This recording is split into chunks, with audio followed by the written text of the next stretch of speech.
The meeting has been called to order at 7:05. I will now call the roll of members. Joe Abdella. Here. I need to turn off my sound. John Bonayugo. Here. I am here. Stephanie Kolnick. Angela. Alex. Here. Justin. Here. Jennifer. Here. Jane. Julie is absent. Pete. Mary. Yeah. Okay, we have 11 members. We have a quorum. We will now move on to the introduction of our new superintendent of schools. I'm going to do something I don't usually, no, there's no microphone. Never mind. I'll just stay here. I'd like to introduce you to our new superintendent of schools, Mark Gosselin Jr. Mark is Mark is currently the superintendent of schools in Lenox, Massachusetts, and he will be joining us, we hope, around the beginning of January. Mark started as a fourth grade teacher, and so without further ado, I would like to introduce Mark.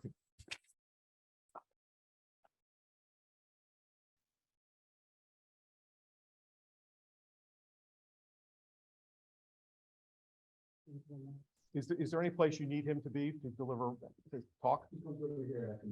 Okay.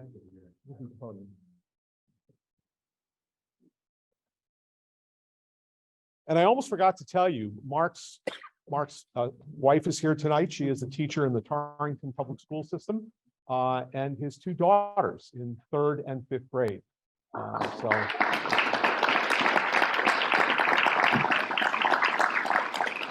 I'm going to let Mark introduce them.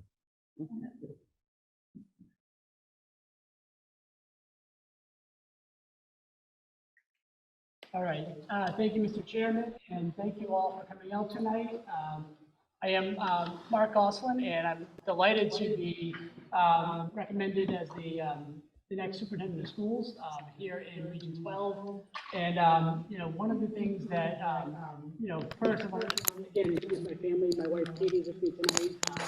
My two daughters, Emma and Ellie. Emma is 11, and Ellie is 8. Emma is a 5th grader, and Ellie is in 3rd grade. Even though Emma is almost as tall as me, it's hard to believe that she's just a 5th grader. Where she's like, not my wife. I just want to thank everybody for coming to me. I am really thrilled beyond measure to be joining such an amazing place. I think when I was in Western Civilization, my freshman year of high school, in a school back in Massachusetts called Central Catholic, a Western Civ teacher, definitely would think he was teaching Western Civ. He was hulking football coach, but also was this really bright intellectual scholar in classics, in history, and he really impressed upon us young men at the time the importance of being a Renaissance man. That was something that always kind of stuck with me, and trying to really endeavor to be good at all that you do, to be well balanced. To be a scholar, to be an athlete, to excel in the arts. And so that was something that made an impression upon me at a very impressionable age, freshman in high school. It's something that I always carried with me, and tried to also instill in my own children, who actually are much better Renaissance people than I could ever aspire to. They play multiple instruments, they're amazing at sports, and also amazing in the classroom. So, but I think when I first came to learn about Chappaqua Valley, that was one of the things that really stood out to me, was this idea that it's a place where folks are really pretty well-rounded. They have an intimate environment. It's small enough that everyone is known. You still have access and opportunity to indulge in a really rich and robust academic program and a host of extracurriculars in arts and athletics that you typically wouldn't see in any smaller schools. So I think that Chappaqua Valley really hits the sweet spot in terms of delivering on the investment that the community puts forth in schools in ways that is almost unparalleled. And so it's something that really spoke to me as a place to come and that I can really thrive and do good work. Then you add on the agri-science program, which I am really excited about, and the planetarium. And I think to that kind of Renaissance piece, you add on maybe a little bit of Jefferson and a little bit of Franklin, and so you have, again, a classical orientation, but also something that's very forward-looking and innovative at the same time. So, the spirit of innovation has been something that's always carried me forward as an educator, and that's one of the things that I'm really excited to hit the ground running here and continue that great work. I think I have a very clear vision for where we can go. It's easy to have such a vision when you're standing on the shoulders of giants. I think the district has been well served by superintendents before me, and so I'm looking to continue to build on their success. And I think one of the things that during the introduction that didn't really talk about was the importance of relationships. And that's one of the things that's most important to me in the relationship-driven individual. I really value that. And that was one of the things that stood out, even in my very first visit to Chicago Valley, was the people. Just going around in the ball, talking to coaches, talking to students who are coming back from games and practices. And that really struck me, certainly that Renaissance, theme, but also just from an interaction and a personal connection. Folks were very willing to come over and talk to the stranger sitting there in a suit and engage me. And so I felt, a warm reception right from the start. And it also underscored to me that this is a place that really gets it right, where we think about academics and the student experience in kind of a two-part day. So students were here doing their academic work in classes, and then there's a break in the day, and then they do social, extracurricular, sports. And I think that is what really gives you that well-rounded educational experience, and that really came through just in my initial visit to the school itself. And so that really struck me. And so I'm really excited about hitting the ground running, meeting people, spending time, getting to know everyone in all three communities, spending time with the school board, one-on-one, getting to know you, your hopes and dreams for the school, and ways you plan to continue to support the district. And then also all of our teachers, students, and families, and making sure we have time to have some community conversations where I have a chance to meet all of those folks as well. I like to be in classrooms, again, not as a micromanager or going out there to kind of check up on things in a negative way, but really to be out there on a treasure hunt, finding all the wonderful things that are happening, and helping to support our teachers and giving them the resources that they need to continue to make it a great district even greater. So I'm thrilled, and my family is thrilled that we're here in Chicago Valley, and I can't wait to get started. Tentatively, we're looking at early January, but hopefully I can join the district even sooner. So that's what we're really looking forward to, but I can't wait to I'll be taking some days along the next few months to come out and spend some time in the district too. So I'll have an opportunity to meet some of you, to tour around different schools and different communities. And so again, if you see me out and about, don't ever hesitate to catch me and say hello. I'm never too busy and I'm never too important to have a conversation. Like I said, I'm all about relationships. So please don't be bashful. Come over and say, hey, you got a minute? Shake my hand, and I would love to learn more about you and how you interact with the district and what I can do to support you and help make things the best possible education for all of us. So thank you, everybody, and I'm thrilled to be on board, and I'm hoping that this is going to be a wonderful opportunity where we can spend a significant number of years moving forward and doing some great work here. Thank you.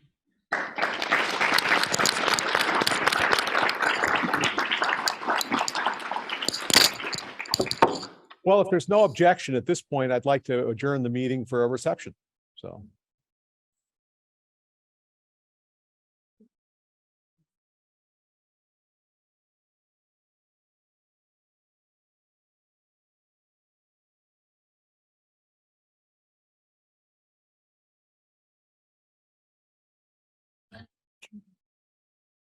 We're back.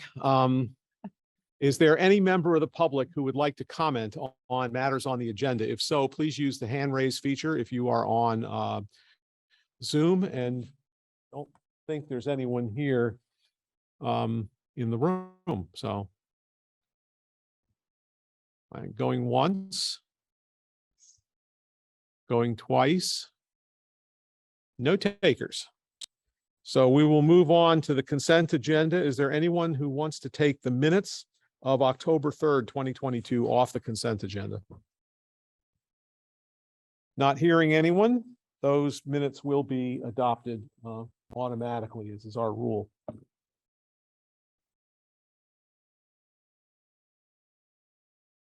Okay. We will move on to smarter, balanced, and SAT performance data portion of the agenda. Dr. Cabrito. Good Where's evening, Dr. Cabrito? everyone. I'm going to share Oh, my. there she is.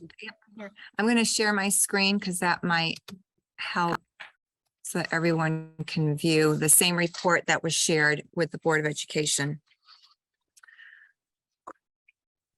Okay, so this presentation includes data regarding our students' performance prior to COVID and post the restrictions that we had experienced. So we'll review the Smarter Balanced.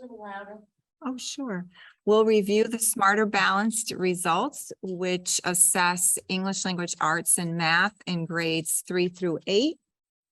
We'll also review the science NGSS assessments from the state that are administered in grades 5, 8, and 11. And then we will review the SAT results as well. The charts that are in front of you show the 2019 results by school and by grade and the percentages of students who met those particular benchmarks. And again, this was 2019 prior to the pandemic. And so we can see that our students do perform very strongly. The content does become much more complex and rigorous as students do get older into the secondary level. But you'll also see here for the NGSS over in the far right under science in grades 5, 8, and 11. So those results are presented in front of you. The chart that is below that are the 2022 test results. So that is from the spring, the school year that just ended. And that was also at the same time that the restrictions were being lessened. And when we look at those particular results, they are not as strong as prior to COVID, although there are areas of real pride because there were significant efforts the past 2 years to really look for gaps and try to accelerate students and meet them where they're at based on internal data. And so again, looking at 2022, you'll also see there, besides the English language arts and math, the science for the last category in grades 5, 8, and 11.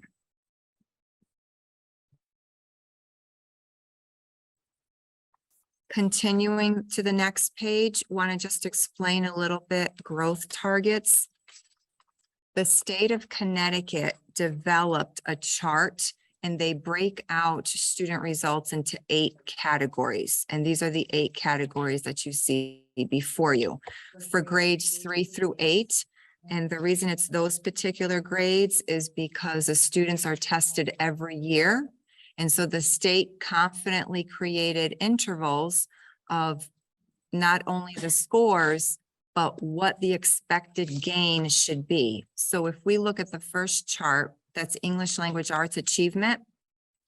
The highlighted example shows that a student in grade 3 who achieved a score between 2,331 and 2,366 must grow 71 points over the year. That's the expected growth for the following year when they enter into 4th grade and take the Smarter Balance at the end of 4th grade. And they have these charts for both ELA and for mathematics. And this is important because at the school level, they do really look at how many points does each student need to grow in order to meet the growth targets that the state has set? We have analysis data for our district, and that's this last chart that is before you.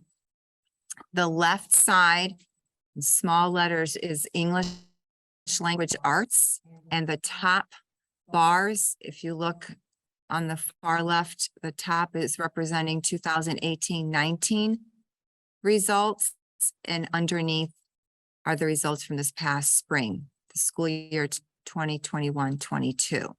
So what this means is that in 2018-19, the green bar represents the average percentage of target achieved. Just over 65% is the average percentage of the targets that were achieved. The blue has to do with the actual percentage of students that met the growth. So the growth rate was just 47.5% for the students who achieved the outlined indicators that the state set. That's comparing 2018-19 to 2021-22 for English language arts. When I look at that bottom chart, I see that the green bar is slightly longer. So we are really at just about 67% is the average percentage of target achieved, and over half of the students, the percentage actually met the growth rate. So in English language arts, comparing 2018-19 to 21-22, we actually see more students, that the bars are extended slightly more than prior to pandemic. And there were a lot of efforts at the school level to help bridge that for kids. Now, considering English language arts, it is just to keep in mind when we're teaching main ideas an example, main ideas doesn't change significantly from one grade to another. So it's not like they lose tremendous ground in English language arts, ELA. When we look at math, we have a very different picture. One that's much more concerning that obviously we're also addressing. Those are the bars on the right. So mathematics is represented on the right side. Again, the top bars represent 2018-19 prior to the pandemic, and the bottom 21-22, which is at the end of the restriction time. And comparing the green bars, the average percentage of target achieved, it's neck and neck. It's just about 65% when we look at both years compared here. The blue, the percent of students that actually meet their growth rate. And what that means is they have to get all points. So earlier when I gave this example in third grade where anyone who scores within this range has to grow 71 points, even if they get to 70, you do not get credit for that. It has to be 100% achieved. So back to the mathematics comparison, half of the students in 2018-19 had met their growth rate. At the end of the pandemic, we are below that. We're at 46.5% of the students met their growth rate. So we have much more to make up for in mathematics in particular. Moving along to the SAT, which is the one assessment in high school that is mandated by the state, assessing evidence-based reading and writing and mathematics.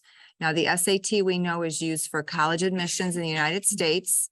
And so want to compare as well from 2019 to 2022. And we can see there's a significant difference in achievement from each year. There's a decrease, but a significant difference for mathematics.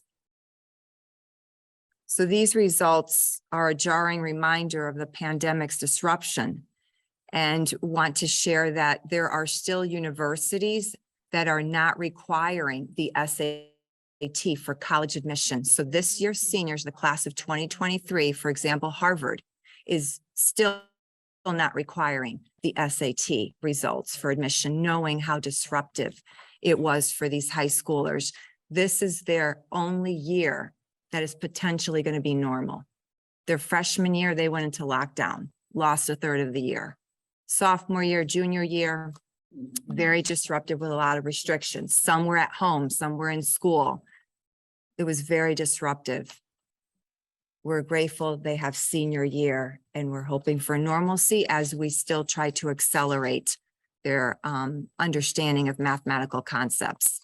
This graph here representing Connecticut SAT just shows you the trend of the decrease. So at the state level for 2022, 56% of 11th graders met the benchmark for evidence-based reading and writing, and only 35% of all 11th graders in the state of Connecticut met the benchmark for mathematics on the SAT. Wanted to summarize what we've done differently because of these results. And we kicked off the school year with an administrative retreat, and Dr. Rodrigue really talked about making sure that there is a thread line between the strategic plan for the district and looking at data and how do we use data. And we know that what I've just shared is one data point. It might be 1 hour of time in a child's life at a particular date. And we need to make sure that we look at internal data for all our students to see how they're progressing. And that's really critical that we do take the time to do that. In addition, we have partnered with the Institute for Learning to include mathematics. And so we have a coaching consultant group that comes in and focused on grades 6 through 12 with administration and working with all of the math teachers in the department, grades 6 through 12. In addition, there are data-driven teams implemented at all schools, and we have upgraded the curriculum in mathematics from kindergarten through algebra in high school. And so we do recognize the difficulties that we've experienced and believe that these results are an anomaly and that we are on the right track for progress for all our kids moving forward.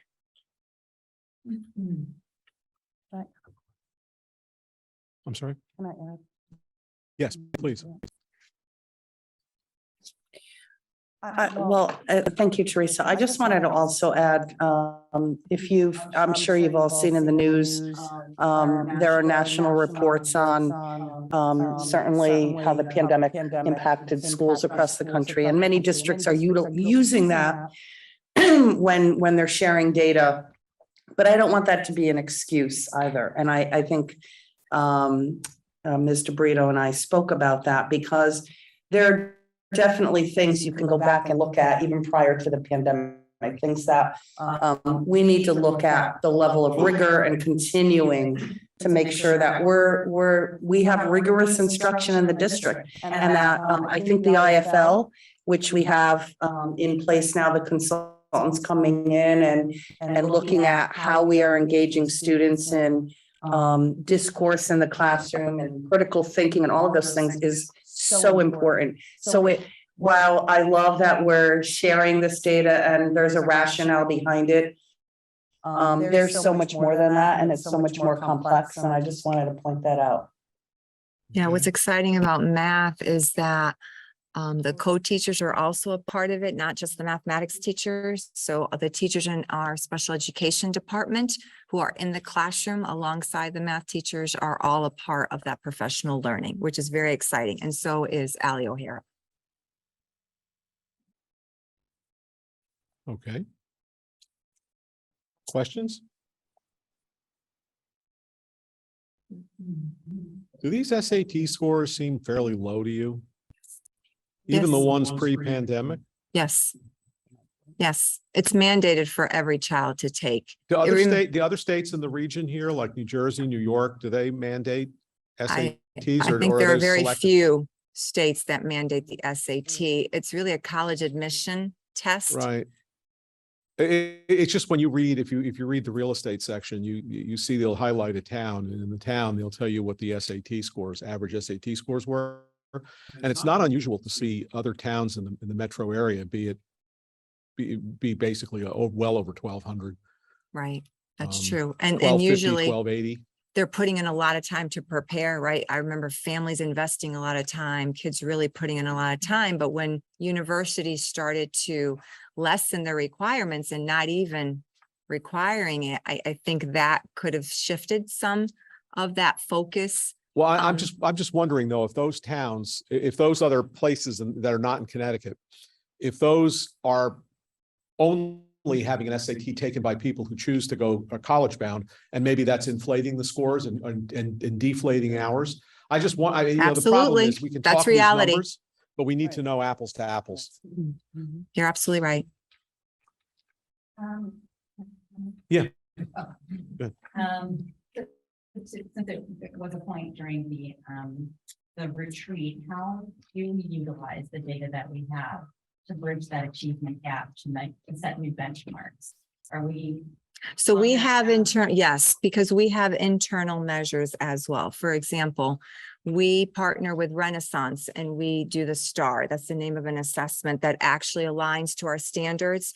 And you can drill down by student, by standard, what the deficit is. And so at the school level, they are targeting those deficits.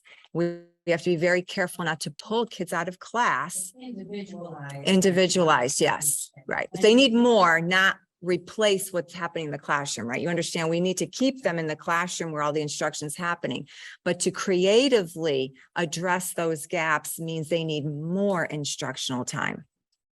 Can I also add, that's a really good point, but that's what you don't get from the standardized test. That's the issue with a lot of the standardized assessments is you cannot drill down to that level. So we need our own internal assessments to do that. So do we have benchmarks set for, maybe the next 5 years of like how we build back up and, like to your point, even maybe beyond where we were at pre-pandemic? Absolutely. That's exactly what the data teams are doing at the school level, which is, fascinating that they're really wrapping their arms around the data. The other piece is we were told that this assessment, the Smarter Balance in particular, will not provide that level of information because they don't want anyone teaching to the test, because it's about all the standards. And so we do want to have well-rounded students. And so the targeting, it's making an impact. It absolutely is. That's why we don't expect this to be repeated.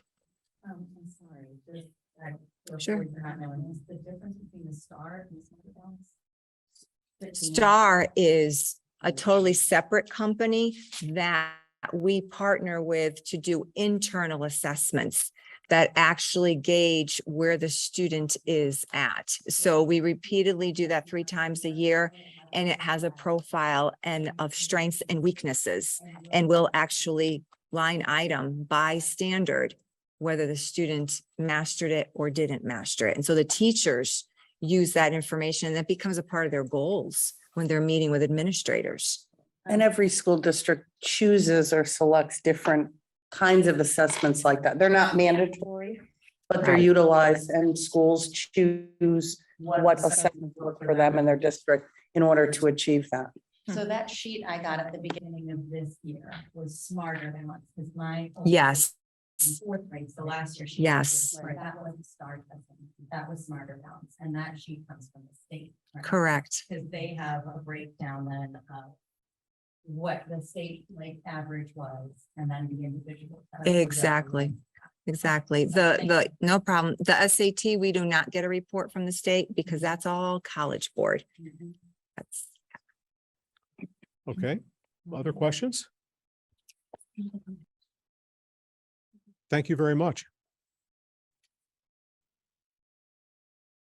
We will move on to updates on COVID-19. Dr. Rodriguez. Yes, so as I emailed you all in recent Sunday highlights, we had an uptick with cases over the last 2 weeks. particularly at WPS and SVS, or at least that's where we needed to fill some staffing needs with substitutes and also with teachers who have helped out their colleagues. Just to give you an example, staff versus students, at booth 3, we had 1 adult and 1 student. At Burnham, we had no staff, no student cases at all. At SVS, we had 4 staff and 2 students. And at WPS, we had 3 staff and 4 students. So the district overall, over the last 2 weeks, we've had 8 staff and 7 student cases. So as you can imagine, with 8 staff out on top of regular absences, we had some shifting around to do. And I just want to thank the teachers who really help out beyond the substitutes to help out their colleagues, particularly at the middle high school at Chippewa. But please keep in mind that these numbers fluctuate obviously daily and may have already changed, but I just wanted you to get a sense of the last 2 weeks and what we've been dealing with. We are still okay at this point. We will closely monitor where this, in terms of, is this a short uptick? Or is it a pattern we're going to start to see? We obviously don't know that. But we will monitor it, and we continue to report our numbers to the state.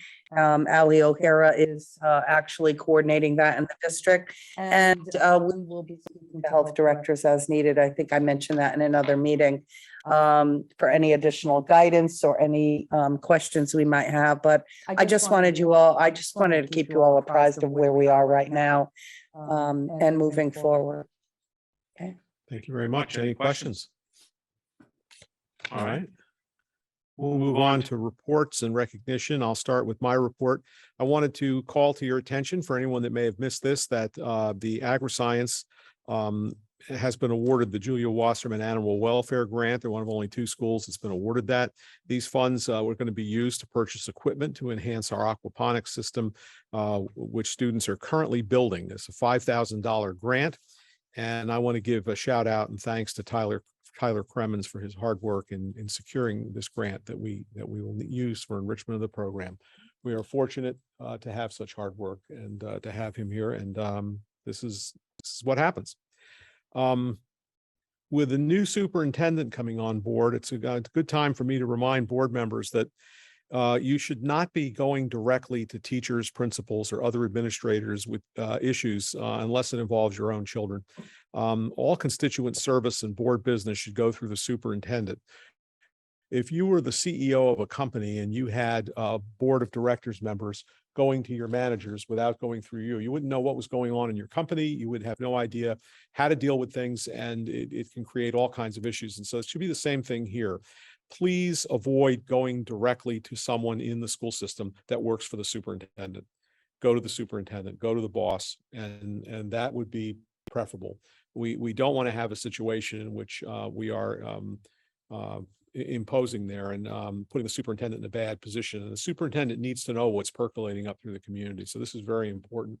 And I would ask you all to please observe that that preference. I know parents come to you all the time and they may want you to your help in solving a problem, but you're not solving their problem by going directly to the teacher or principal or administrator. You should be going to the superintendent. That will get the problem solved in a much more expeditious manner, and also will take into consideration all the various laws and other things that we have to use to govern behavior within the district. So I would very much appreciate that. Yes. Well, no, I think if you're on a committee and you need to communicate, I'm less concerned about that. If you're on a committee and need to go directly to a staff member that you're working with, I think obviously as treasurer, you need to talk to Nicole. So that does not include that. I just want to avoid where if it's doing your job that you need to talk to one of these people, just let the superintendent know that you want to talk to that person, and the superintendent can decide. But with Nicole, you don't. Alex doesn't, because that's your committee. Similarly, I wouldn't think that Justin would have to, inquire in order to deal with Teresa. But I just want. occasionally I have to talk to someone in the transition between Megan when she was still superintendent, but before Lori came on board. I needed to talk to a staff member, a principal, a building leader. And so I made sure that Lori knew that I had called this person when there was no superintendent on premises, and they called me back after Lori came on board, and I called her to let her know that this person called me back and I would be speaking with them. But that should be a rare event. And I don't like doing it myself. I would prefer to talk with the superintendent only. So John, the answer to your question is no, you still need to talk to those two people. And Alex, obviously, and then the other committee chairs need to talk to the people, the staff member that they've got. But what I'm talking about is when you're here to solve a problem on behalf of a constituent, that work should not go directly to staff. That should go to the superintendent. And whoever, if you're talking with a community member, you should encourage them to meet with the people. There's no reason why they couldn't meet with the principal, the teacher, the staff member. But they should be encouraged to also see the superintendent, just because a lot of times you get faster results, or at least find out they can find out what's going on and get into it. So yes, that's a good question, John. And I'm sorry I didn't make that clear first time through. Okay. I don't know if you've been reading the papers or going to games, but Chippewa Athletics has had a terrific run as of late. It's a singular achievement for a small school and proof of the talent, dedication of your athletes and their coaches. And of course, our athletic director and owner of more Pittsburgh Pirates regalia and gear than anyone else in Region 12, Matt Parachi. And so I want to say that we have some excellent athletics programs going on here, and some new programs, including our football program. So this is a great time. Try to get to some games if you can. I know I want to more often than I'm able to, but they're really doing well. It's really impressive. And I just want to give a shout out to all the kids and all the professionals and teachers that are involved in those programs. Okay, I'm going to turn this over to Lori. Thank you. First, I wanted to congratulate Mark Gosselin Jr., the new superintendent. As I went up to him this evening and I said, I know the Board of Ed chooses you and elects you, but it also is part of the professional leader who makes the choice as well. And he chose extremely well. This is an outstanding, I told him this, it's an outstanding district, and I wish him the best of luck in the years to come.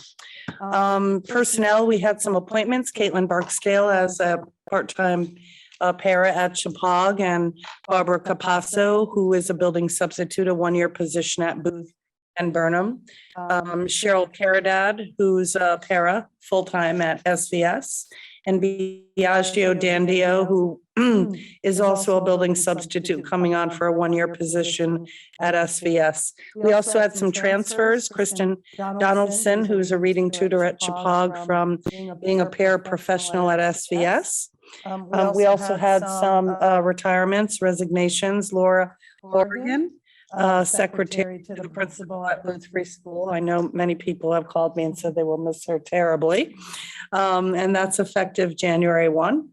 Robert Tomlinson, who was the door monitor at Chippewa Valley School, has resigned as of October the 7th.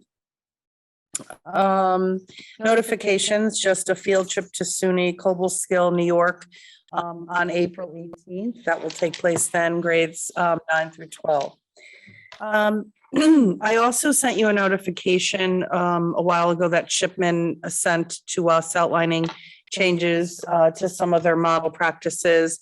So I mentioned that my staff will be reviewing those in the next coming weeks. And we'll need to make changes, and we'll let you know about that. We'll update you on those changes.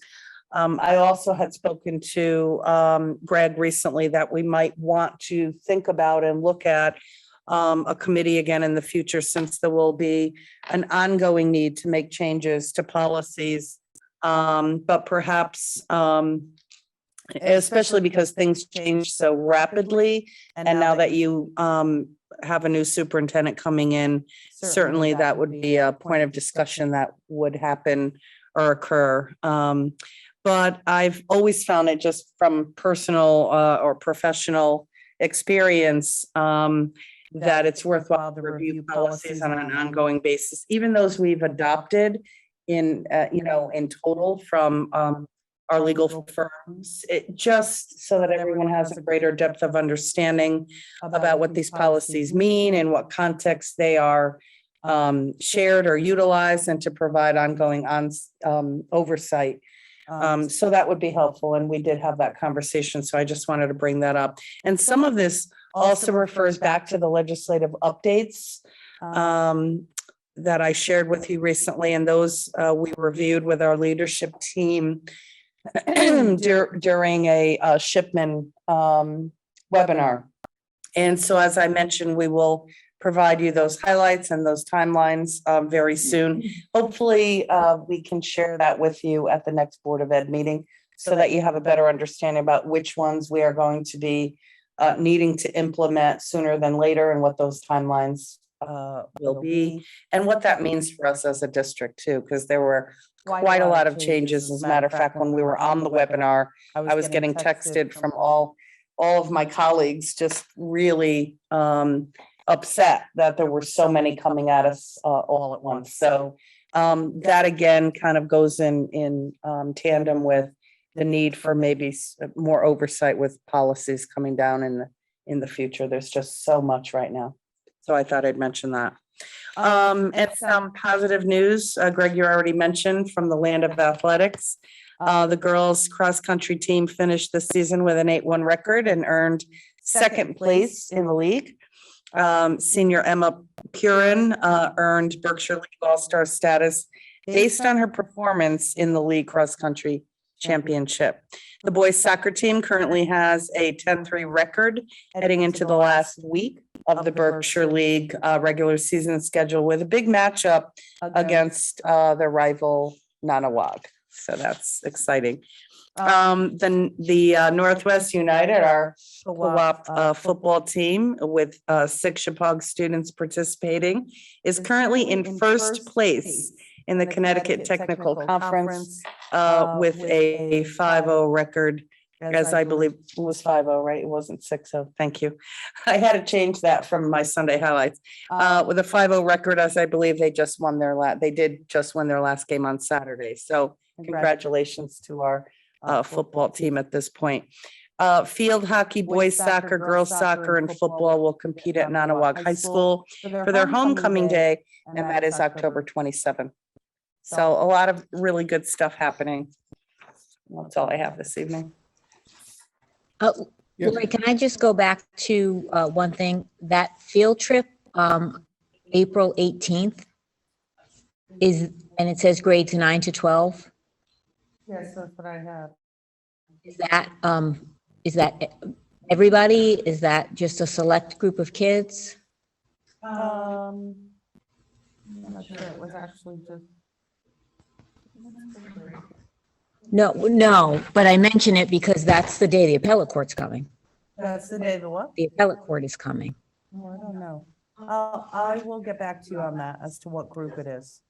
Okay. Yeah, I certainly don't think we want to have the whole class out No, while we have that. That would be, no, I just don't know. I didn't bring that detail with me, so I'll let you know. okay. All right, I just was gonna ask a question about that. What's the reason that they're going to SUNY Cobleskill? We know that? What that's for? This was just on as a notification, so I will find out more details. Yeah, that'd be good. Yeah. All right, treasurer's report, John.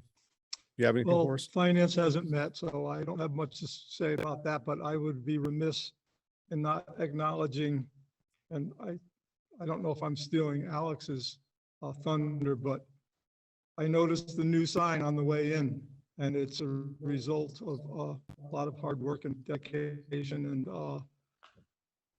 it was actually made possible because the old sign was struck by lightning, and there was an insurance settlement that went to produce a new one. So kudos to and it was in place when the new superintendent arrived this evening. So that's about it. Okay. We'll go on to committee reports. curriculum and educational programming. Justin, you have an exciting discussion for us. So today we held our meeting in the planetarium. We had Michael Palucci come from SLU to kind of give us an overview of what we can do with this cool new toy that we have. So, hang on 1 second. So basically what he said was that SLU has 65 learning quests or activities that can help students kind of use the tools that are in the planetarium. The excellent thing is that these 65 learning quests are aligned with the NGSS, which is the Next Generation Science Standards. So that could potentially help make the transition to what we do here in the school much easier. Let's see. We also got an overview of how teachers can use the tools, and by good fortune, there is a PD tomorrow being offered to fifth graders, which Ben Allen, our very own Ben Allen, gave us a preview of that, which was on the phases of the moon. For those of us that were there, I'm going to speak for you and say it was really, really cool.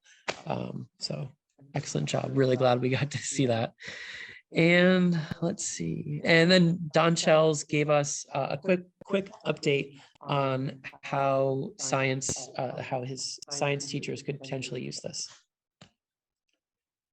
Did I miss anything? Yeah, no, I don't think so. I mean, it was really an amazing presentation.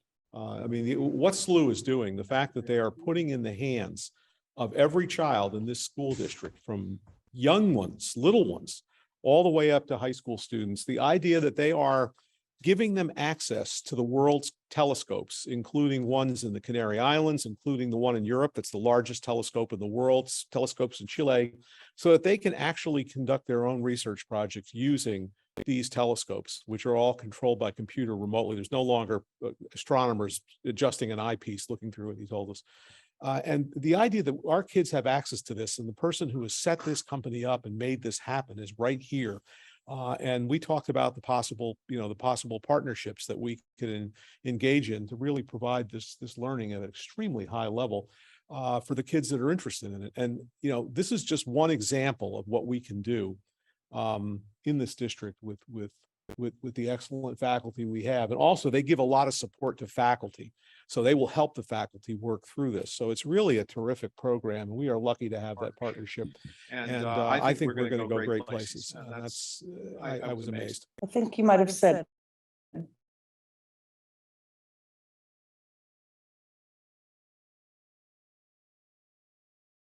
they're bringing students, but I think they're meeting with teachers only, correct?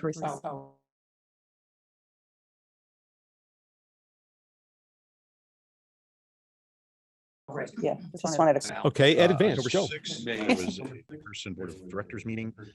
This was basically to present the final budget for the 2022-2023, which due to some additional grant funding, there is a healthy balance for the end of the 2023 year, as they had predicted a much smaller balance.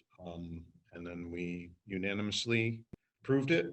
And that was pretty much it, a nice short meeting. And as usual, their budget is very healthy with the grants that they get. And they have actually expanded to a few new departments. And there was one superintendent that was there that said he's been working with Advance for 40 years and he's never had a better experience as he has, since Jeff has come on board.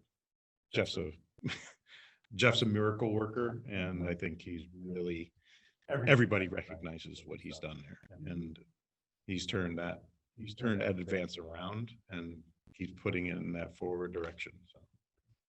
That's really good to hear. I've actually had a chance to talk with him on a couple of items, and he is really a knowledgeable person and a really nice person. Yes, everything else. excellent. Yeah, he's really excellent. Great to deal with. Yeah, that's great. Okay, finance and operations, Alex. No report. We haven't met since last meeting. Okay. Julie's not here for strategic long-range planning, so we'll pass on that. Lori, you have something else?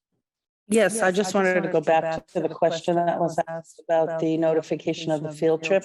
So that's an ag science field trip. So we're only talking about a dozen or so students.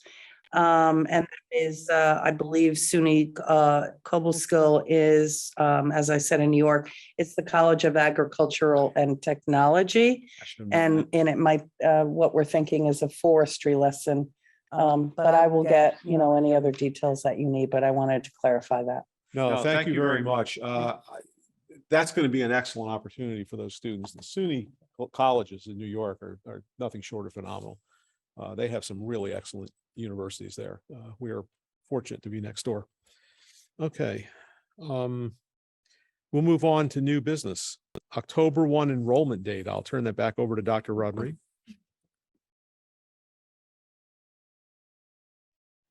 Okay, so you have the October enrollment in your materials.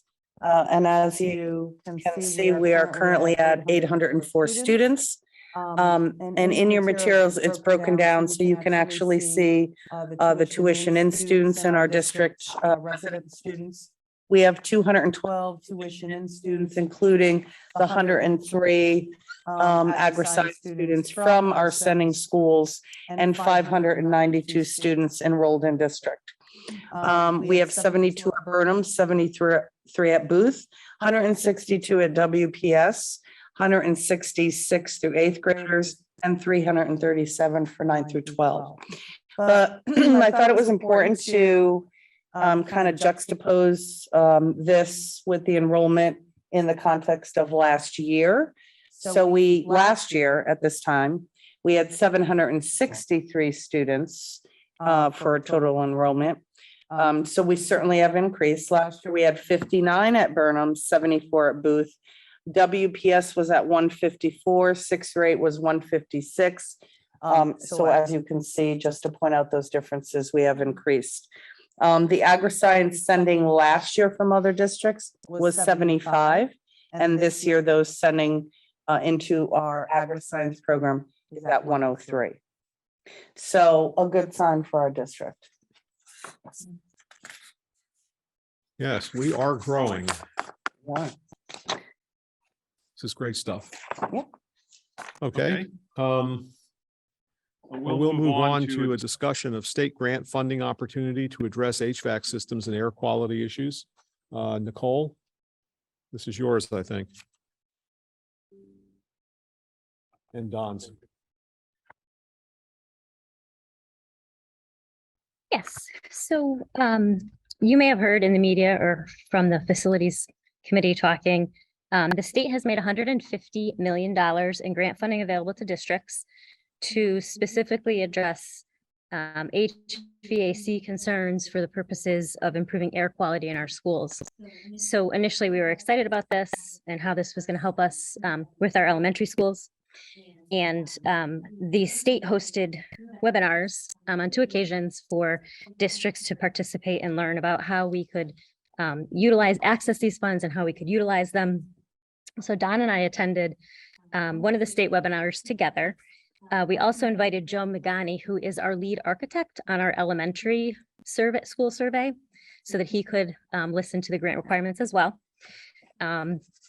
We placed in your packets, and I certainly didn't expect you to go through them, the PowerPoint that drove the state's webinar presentation. And the page that's relevant for this discussion tonight is page 11, which sets forth what the board has to complete in order to apply for this funding. And I want to say at the beginning that the application for the grants is due December 1. And if we wanted to access funds for all 3 of our elementary schools, we would need to file 3 separate grant applications. The board's piece of this would be that we would need to have a facility study and assessment of our building conditions of the 3 schools, which is already underway with our architects. We need to formalize and adopt a long-term facility capital plan. We need to secure our share of the local funding for the project. So because we don't have a price yet for the project to upgrade the HVAC in those buildings, and that's one of the things the architects are working on, we don't know what that number looks like, but we do know what percentage the state would fund. And the state would fund 32.5% of the project. So we would be looking to secure funds for 67.5% of the project, and we would need to bond that. So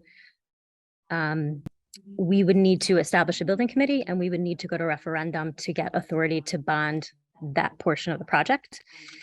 We also have to prepare and adopt formal education specs for the 3 elementary schools to submit with the application. And that's all work that the board would need to be involved in, at least from an authorization and approval aspect. So we spoke to our architect about his ability to complete the schematics to upgrade the systems. And he said he could, this was a week ago, he said he could switch to an all hands on deck approach where he puts all people in his office on this project. And to try to come up with the designs to address the systems that are in the building, the way they are currently configured and the way they're currently integrated, which he believes is different than what we will want when we renovate our buildings. And we would need to add an engineer to his team because currently his services don't include the services of an engineer because we're not at that level of the project yet. But to prepare the grant schematics, we would need to add an engineer. So while all of these costs would be eligible to be recouped at the 32.5% reimbursement rate, for us, they wouldn't be because all of the services involved in this grant have to be competitively bid. And because we've already hired an architect using a less competitive RFP process, and we wouldn't have time to competitively bid an engineer, all of those costs would be at the district to pay a 100%. So the initial consideration, if we want to seek this grant, is for the board to authorize the superintendent to apply for the grant. We would need to do that tonight because we would need to tell the architect that we want to take the all hands on deck approach. We also would need tonight to authorize the use of capital reserve funds so that we can fund the extra architect fees, the engineering fees. And I would recommend a grant writing consultant because I don't know that we have the staff to produce these 3 grants this rapidly to file them December 1st. And then at our next meeting, we would need to move to referendum so that we could get the referendum scheduled so that we can represent to the state by December 1st that the referendum to seek the bond funding for the 67.5% of the project is scheduled. They don't require that we hold the referendum by December 1st, but we have to say that it's been authorized and scheduled. So what this brings us to is after talking to our architect and Don and I talking with the superintendent, I don't know that there is a value in our district seeking these grant funds, because if we were to continue down the path that we're going with the architects doing the study of our elementary schools and suggesting renovations to modernize them, there would be an HVAC component to that. And at the time we decide to go forward with those renovations, we could then seek state construction grant funding, which would afford us the same 32.5% grant. So we could rush to fix the existing systems for 32.5%, or we can wait, get new systems at the same 32.5%. And if we were to seek the funding now, it would preclude us from getting the funding later. So there's reasons that this doesn't necessarily fit for what we're trying to do in our elementary schools, but because it is a lot of money, we just wanted the board to know that we investigated it, and those are what we see as hurdles. And it's ultimately up to the board if they'd like to authorize the superintendent to pursue it. We did talk to the architect about what he thought about doing schematics for the systems now versus what he would recommend with a building renovation. And he said, his quote to Don and I was, "The benefit of not rushing is that building systems are complicated and integrated. Rushing through and addressing HVAC only is probably not a truly cost-effective strategy."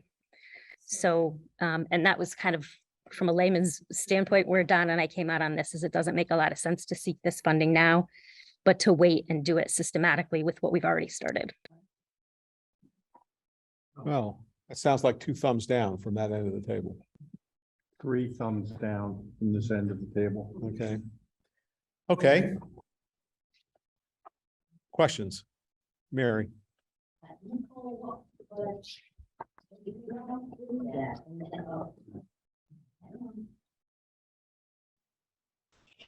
If we do wait and we do it with renovations, what happens if the if the referendum doesn't pass. So if the referendum doesn't pass, we won't be doing the renovations. But the referendum, either way, if the referendum doesn't pass for the HVAC, we won't do the HVAC either. We're gonna have to get a referendum through to get funding to renovate our buildings, for sure. But if we do it now, we don't have to worry about that later. No, you'd have to do two referendums. You'd have to do a referendum for the HVAC grant, Right? and later you would have to do a referendum to seek the additional renovation money for the rest of the renovations to the elementary schools. And we couldn't, if we pass the referendum for the HVAC system now, Mhm. we wait to use it for the renovations. So this grant has to be spent down by, do you remember? June 23 or June 24? Hold on one second. Yeah, this funding has to be spent down by June of 24.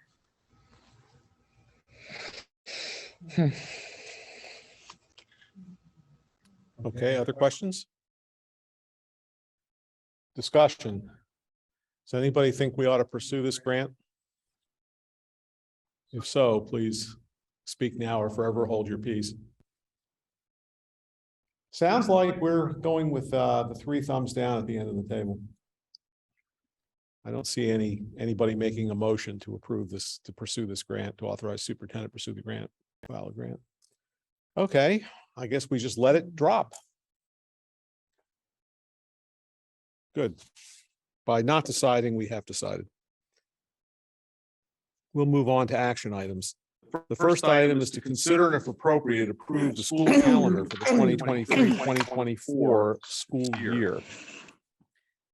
Okay, so this calendar was put together after listening to some of the issues that were raised this year by staff and leaders and anecdotally even by parents. So we made a few changes. We think this is a really good compromise and a really good calendar that will benefit everyone. So the first, I'm just going to go through the highlights of the calendar, those changes that were made. The first, leaders felt that 2 days at the beginning of the year for staff for professional development was just simply not sufficient, wasn't adequate. Trying to squeeze in everything that we needed to get done with our staff, it didn't work. So we added a day in August in this calendar for 3 full staff development days, August 23rd, 24th, and the 25th. So staff and students would then have the Monday off, which is kind of nice. And by the way, we went back and looked at previous calendars that had the same thing. So this isn't anything completely new. It's happened before. Would have the Monday off and begin school, everyone together on August 29th. So a long weekend for staff and a long weekend for students. We went back, as I mentioned, to the former calendars. And because we start before or prior to Labor Day, I think this gives a really nice, easy transition back into school for the first 2 weeks. We also heard of late that having conferences, which hadn't happened before, just prior to November break, Thanksgiving was challenging.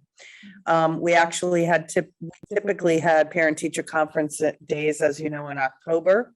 And that occurs prior to the end, at least of the semester for SVS, giving parents some information about how their students are doing with some time to have some support before grades are in. So these conferences would occur October 18th, 19th, and 20th. That's where we put them. We also removed the October PD day since we added conferences and since we also have a full PD in November. And we had to be within our contracts for teachers as to how many days that they're working. So the staff development in November did not change at all. We also chose the week of April 8th for spring break. And thus far, we did our research. Several other districts who are also our sending schools have chosen this same week. Now, the issue is that we're really ahead of the game in finalizing our calendar. So there are multiple schools, many schools that haven't even started to talk about it. But at least we had at least 3 of our sending schools who are choosing that. My sense is that others will follow as well. But again, we have to make a decision, and I think that's a good one. So I did meet, just so you know, with the my staff, leadership team, talked about it with principals, central office staff, and with the president of the teachers union. So everybody is in the know as to the changes that we made and the rationale behind that. Okay. Okay, so the last day of school is a half day on the 11th of June. Both days, the last 2 days Last are 2 half days are days, half and days. that is now the 10th and the 11th And graduation is June 8th. on the calendar until, yes, and pending until you approve it, Until of we course, approve it yes. separately. And we do that separately. We don't do it now. Right, no. Okay. Anyone have any questions about the calendar? That's great. Stephanie, I'm sorry. One question. Is election day generally a PD day? Yes. This year, so this year it's the same. Yes. Not certain if I heard how many school calendar days in total. Oh, For students, 183 instructional yes, days. yes. It's at the very bottom right corner, and then staff days are 188. Can I go back to Stephanie's question? So I get questions every year from parents. This year we had October 7th, which was a Friday, and then we went right into that 4-day week because they got October 10th off. And then inevitably, when we get Veterans Day on a Friday, like it will be next year, there is always that, why do the kids have off the 7th, Election Day, and then obviously the 10th is Veterans Day? Does it have to be Election Day? Could it either be the 13th to give them a long weekend or the 9th to give them a long weekend? Because parents are constantly mentioning that it would be nice to have a long weekend and not have them off Tuesday. They go to school Wednesday, Thursday, they're off Friday. Do we vote in any of our schools? No, we don't. And that was brought up, in many schools they do. I just assumed we did here, but because it was always on the election day. So no, the answer is we do not. So that can be moved if that's something that you all agree with or you think is a good idea. I mean, we just, honestly, we kept it where it was and where it's been. It's helpful for our sending districts. It is because a lot of them are Okay. off that day. I think all of our sending districts are closed election day so that, And then they vote in their schools, so they have. so we don't have the, That's probably why it has stayed there. That's a good point, Nicole. Yeah, that's one challenge. We have to meet their schedules sometimes. Okay, other questions? Hearing none, do I have a motion to approve the school calendar as presented for 2023, 2024 school year? So moved. Moved, is it seconded? Second. Moved and seconded. Further discussion? All those in favor, please signify by raising your hand and saying aye. Aye. All those opposed, please raise your hand and say nay. All those abstaining, please tell me you're abstaining. Hearing none, it's unanimous. The calendar is approved. We'll move on to the next action item, which is to consider and if appropriate acceptance of the Chippewa Valley Agri-Science STEM Academy and Chippewa Valley School Science Lab building project as recommended by the building committee.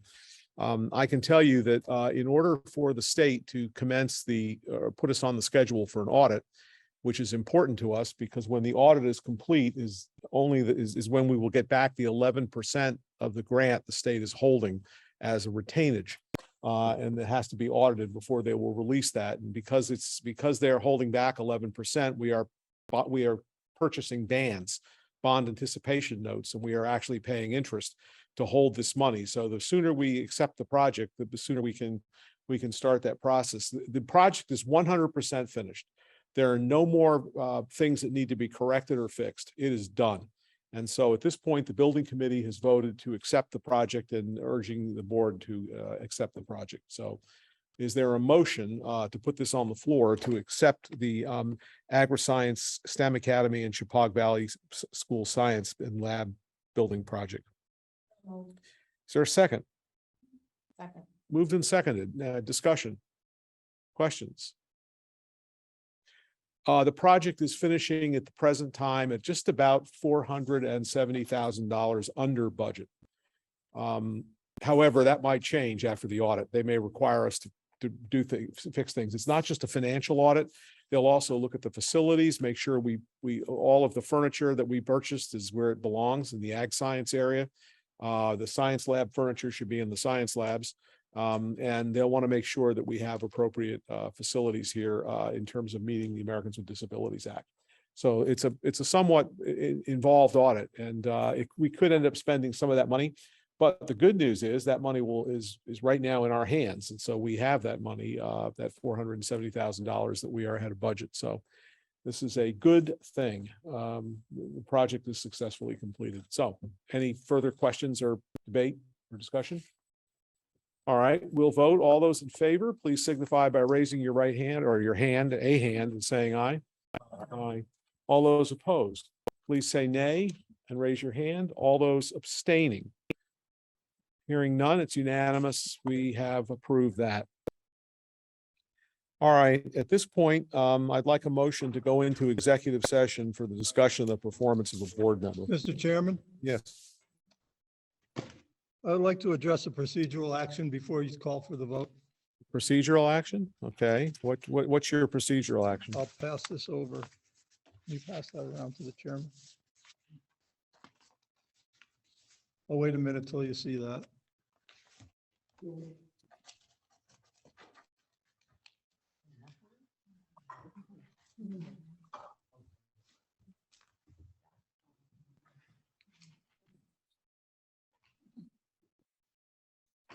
So this is in reference to Connecticut State Statute, Connecticut Freedom of Information Act, Chapter 14, Section 1-200.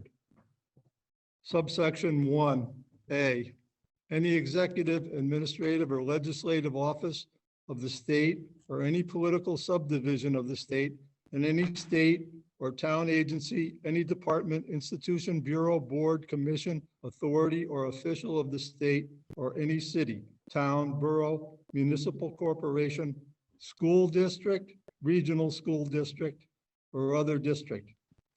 More specifically, I reference subsection 6A. Executive sessions means a meeting of a public agency in which the public is excluded for one or more of the following purposes.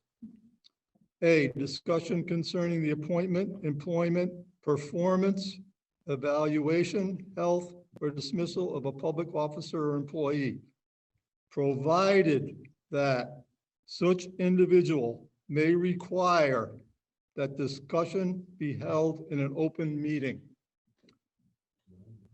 Since it is obvious that I am the intended subject of the executive session, I formally require that this discussion be held in open session according to Connecticut State FOIA, Chapter 14, Section 1-200. All right, give me 1 second.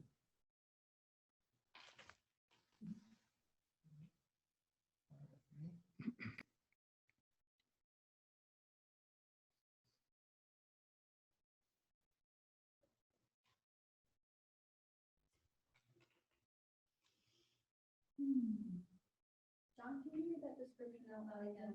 I'll give it to you.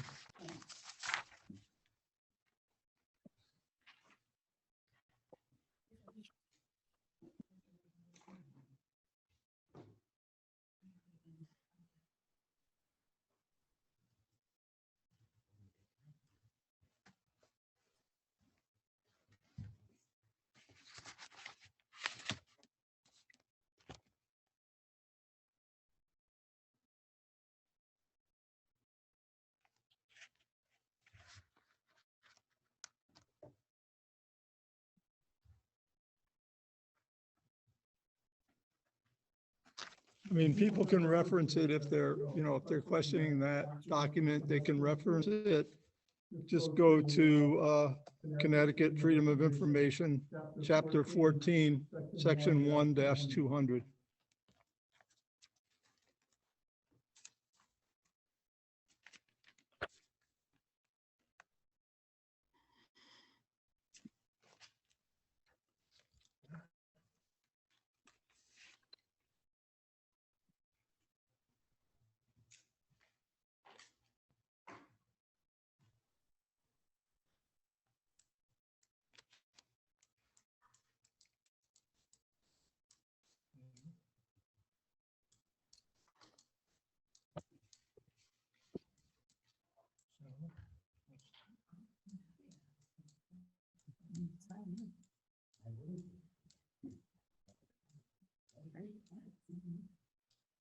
Well,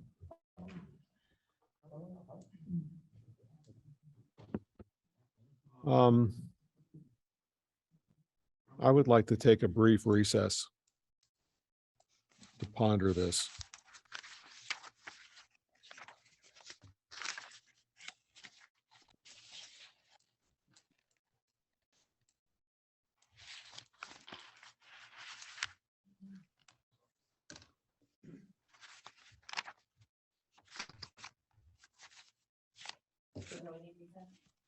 Yeah, we're in recess. Hopefully less than 5 minutes, but anyway. All right, I would like to entertain a motion to go into a very brief executive session to discuss a personnel matter. Do I have a motion? So moved. Is there a second? All those in favor, please signify by raising your hand and saying aye. Aye. All those opposed, please signify by saying nay and raising your hand. All those abstaining, please so indicate. All right, I see none abstaining. I see none opposed. We will go into a brief executive session. And then we'll come out into open session. Go in another room. Yeah, we'll just go over quick. Are any rooms open? And John rightfully assumed that it was him and has availed himself of his rights under General Statute 1-200 to ask that this discussion be held in an open meeting. And we are obligated to accord him that privilege. And so we will have this discussion in the open meeting. It was brought to my attention that one of our board members had called a candidate for the superintendency personally. And there was some degree of incredulity that this had happened. When I found out about it, I asked Dave Irwin. I wasn't going to bring anything here if I didn't have some reasonable satisfaction that this was true. And it occurred, and I asked Dave Irwin to call that candidate. He did. And the candidate said that he was called by John, and certain things were said to him about him, a candidate, about this person making a favorable impression on the board. Apparently the candidate was somewhat surprised when the next night Dave Irwin called this person to let them know that they were not being considered any longer. And this person, I think, was somewhat hurt by it. But in any event, this is what has occurred, and it came back to me through another board member who obtained this information through other people that were aware of it. And so I felt we had to put it on an executive session. And that's what we're here to discuss. So, Pete. Explain what level of illegalities are there in relationship to what you say, are there any? Or is it the board? When you serve, it's something we have to resolve as a board. When you serve on a committee, you do not go out. Our counsel has told me it doesn't seem, it's common sense that you don't go out and take extra actions outside of the committee without the permission of the committee. If a committee member wants to have an inquiry made, they bring it to the committee decides how the inquiry will be made.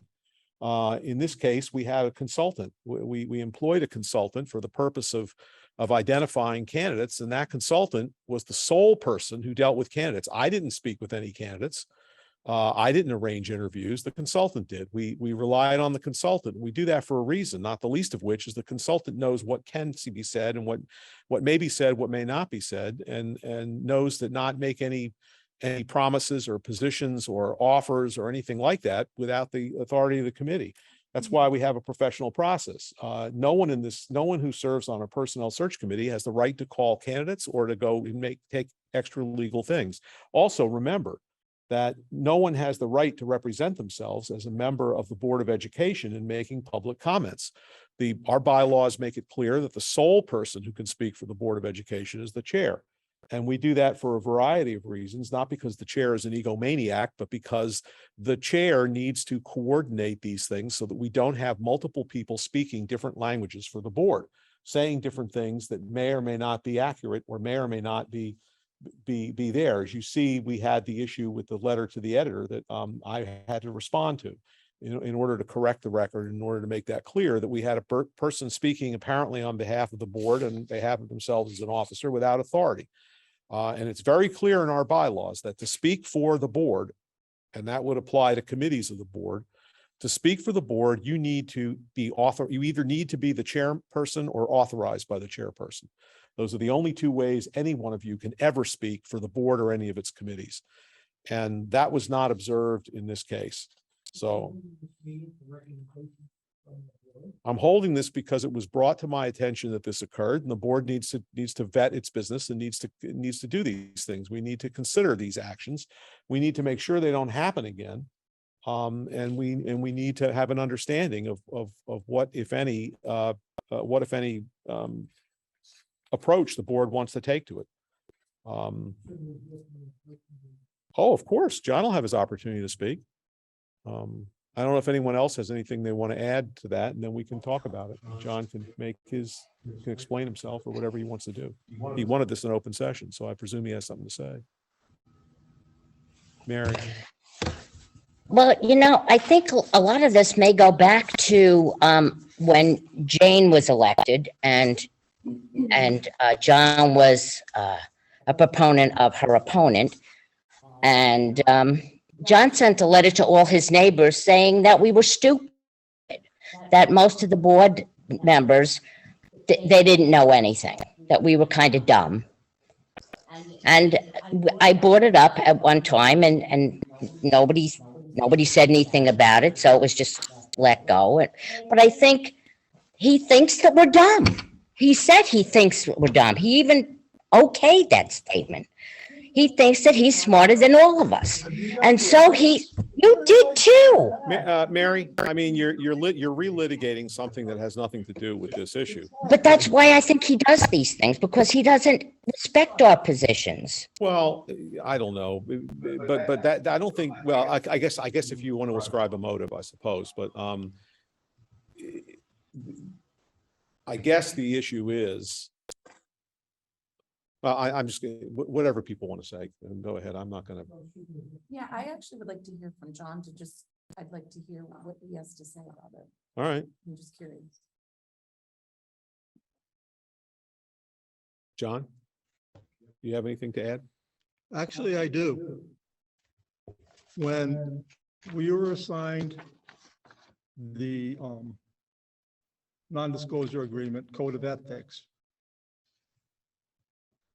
I signed it and I agreed to the terms. There is nothing stated on this confidentiality agreement that states we could not reach out to one of the candidates, and especially after each one of those candidates included their phone number and email. I had no intention on leaking their identity or anything else. I just wanted to call him and find out get a little bit further of information before I reached the decision about him as a candidate. That's all I did.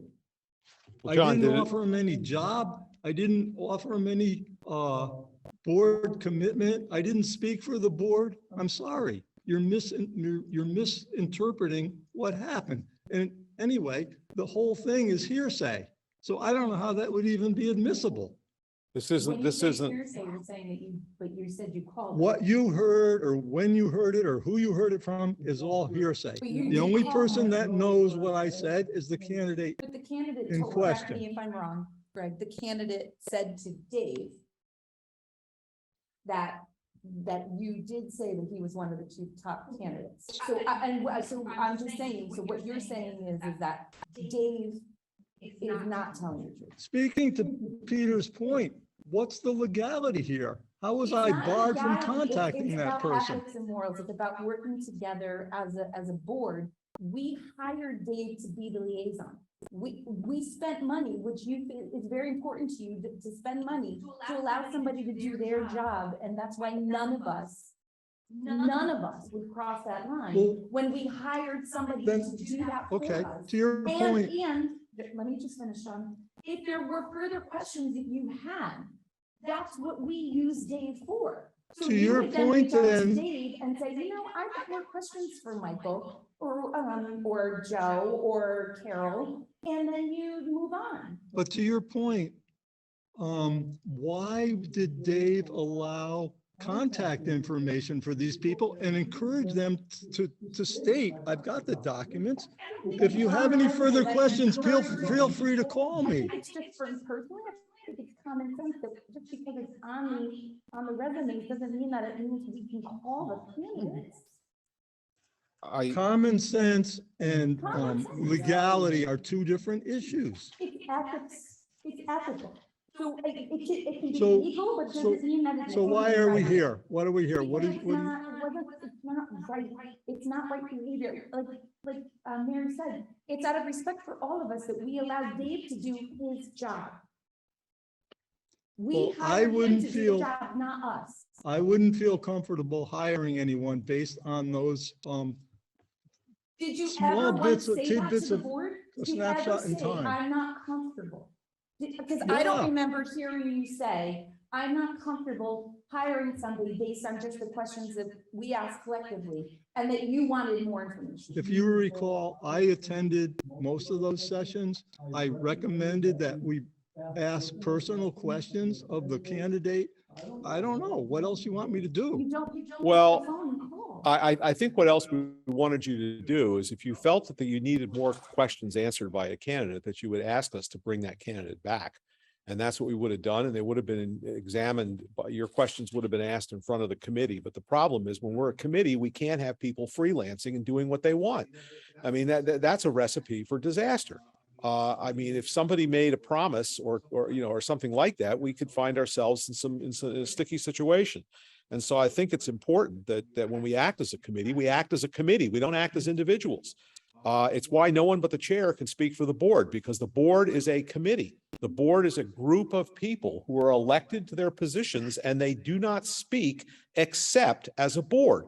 And when they speak as a board, the chair is able to convey that information. But if they don't speak as a board, then no one should be speaking for the board. And the chair doesn't speak for the board without having discussed with the board what their position is. And I think that's the issue. The issue here is you've got a member of a committee going out and speaking under circumstances where they shouldn't be. And I think that's the way committees operate and boards operate, and that's the problem. Create a bit of chaos and anarchy. So then you have, that leaks out, right? And then whether it's a board member that reaches out to another board member, which I don't know if that's true or not, but if we collectively agree not to reach out to other board members, and then somebody does to ask about a candidate, and that comes back, then we look really bad as a board, John, because So- then people don't trust us. So that becomes sticky. Even if it's true or not, but do you understand that? Jennifer, what about the person earlier on Yeah. that leaked the identity of one of the candidates? They divulged the identity of one of the candidates. We were warned then. Yes. Do not We leak were. the identity. We were, John. Yeah. I didn't leak any identity. All I did was call the person to further a discussion about his ability. But John, He was upset and it made us look really bad. Does that bother you? That collectively as a board, your behavior that reflected negatively off of us, does that have any sense of responsibility on your part? Because this candidate was embarrassed, upset, and the people that he reached it to also did not look kindly on us. Does that not matter to you? I wanted to answer that. okay. Does that matter to you that collectively as a board, it doesn't look good? Even if you think you did something, you didn't do something wrong. Does it matter to you that it doesn't reflect positively, again, among all of us as a collective board? Does that matter to you? All I know is Does it matter? it was basically like. Encouraged to follow up. I've got the resumes of almost all those candidates. They said, if you have any further questions, feel free to contact me. Who did that? It's on every application. But we hired Dave to do that, not us. That's why we. Then why did Dave allow that to be? Because those are directed to Dave. They're not directed to us. And so I guess the question I ask you is, even if you think you did nothing wrong, looking back and realizing that the board doesn't look good, does that bother you? Do you feel like maybe, even though you didn't think you did something wrong, that it doesn't look good as a front? And that maybe our reputation collectively, it kind of left a mark. Well, as our counsel has said to me, and I've discussed with our counsel, that the sanctity of the interview process is extraordinarily important, because if there is any sense in the general community of the type of people we're looking to hire for any position, that Region 12 can't keep confidentiality, that Region 12 allows people to do what they want on their committees and boards, then we are going to find that the word will get out and we will not get the best candidates for positions. And the only position we hire is the superintendent of schools. And if word gets out in the superintendent community, which is a tight community, with an organization that works very hard to protect their interests, then we will find that we don't get the number one candidates. We don't get the top candidates. And if that happens, we're in serious trouble. I cannot stress this enough. No one here has any authority to act as an individual, ever, period, ever. Not on the board. You can speak for your own individual rights of free speech in public, but not from your perch as a board member, not from your perch as a committee member. And you never have that right. No one has that right on this board.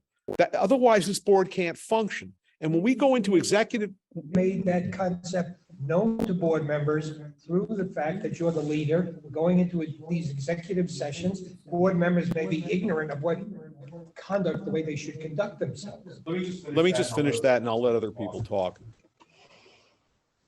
Let me make it abundantly clear. The bylaws make it clear. The chair is the only one that can speak for the board. No one else has the authority to speak for the board or to act independently or to undertake independent investigations. If you want a candidate to have questions asked them that you have not been able to have asked, or you want to follow up on something, or you just had a new idea that occurred to you, you can come to the chair of the committee and you can ask that the person be brought back to be interviewed, or you can ask that the consultant contact the candidate. Bringing the person back isn't always practical, but that's why we have a consultant and they can ask the questions. And that's what you do, but you do not just go out and freelance as a board member or a committee member doing whatever you feel you want to do. You just don't have that prerogative. You don't have that power or authority. And what's happened here is the board is now embarrassed that we can't conduct a proper interview of candidates because we have board members that do what they want.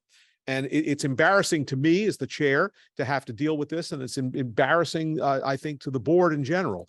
And now we've got we're having this discussion here. And so this is out and that's what will be a record of this board. But I cannot say again, do not ever act independently when you serve on this Board of Education. You do not, a committee member or a board member does not speak for the board or the committee. Now, is that clear, Pete? What's the goal? The goal is to never have this happen again. That's the goal. To me, it's a concept that's sort of met. We're sitting here, we're not gonna sit here all night. And if somebody wants to put a motion on the floor that we hang on. No, that's not what we do. But basically, your issue is saying that a code was violated that's integrated into what's the board. So, okay. What do you want to do? What's the conclusion to all of it? That's fine. Other people wanted to talk, so I want to let Stephanie and then Mary.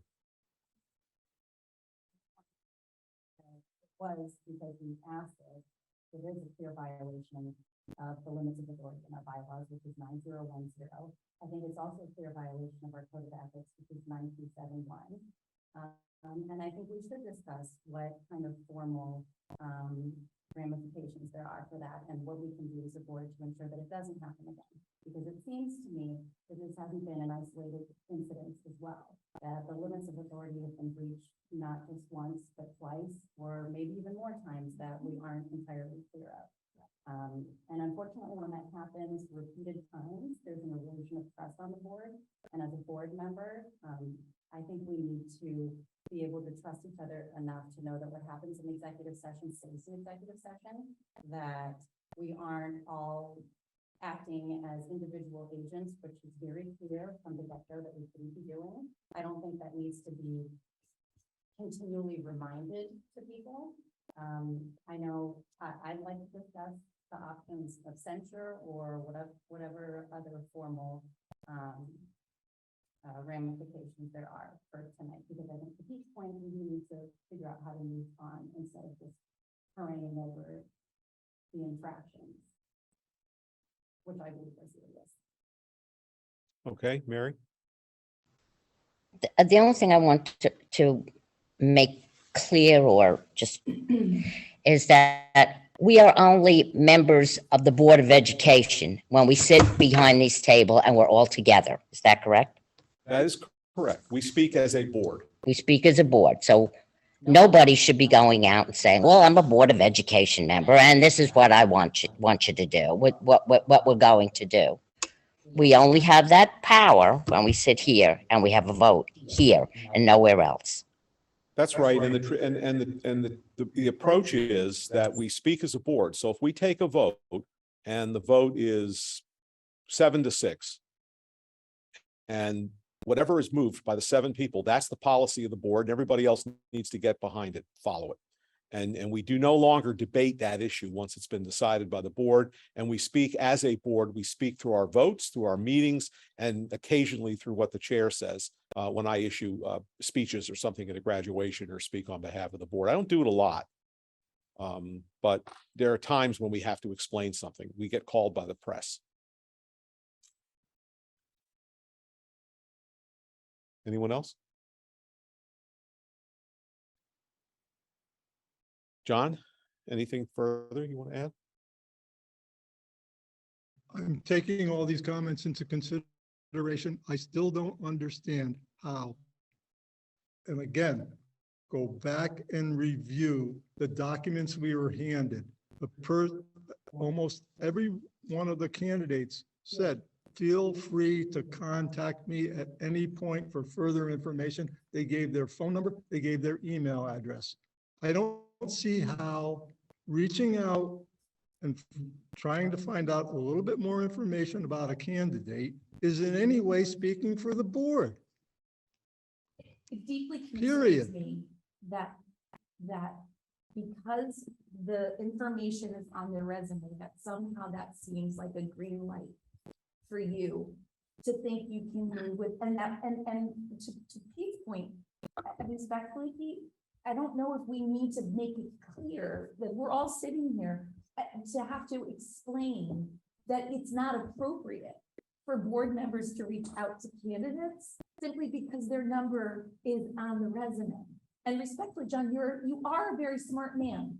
and you do a lot of research to make sure that the information that you provide is accurate, I can't imagine that you would not know that it isn't ethical to call a candidate independently from the board and ask questions.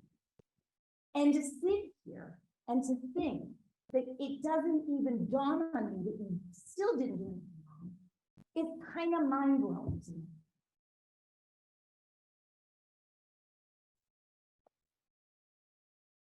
Anyone else?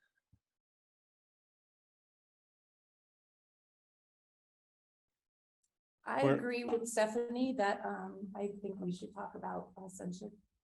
So that's something that we should be discussing, because I think that this behavior, my hunch is it's not gonna stop you, John, in the future, because you don't see it as something that's wrong.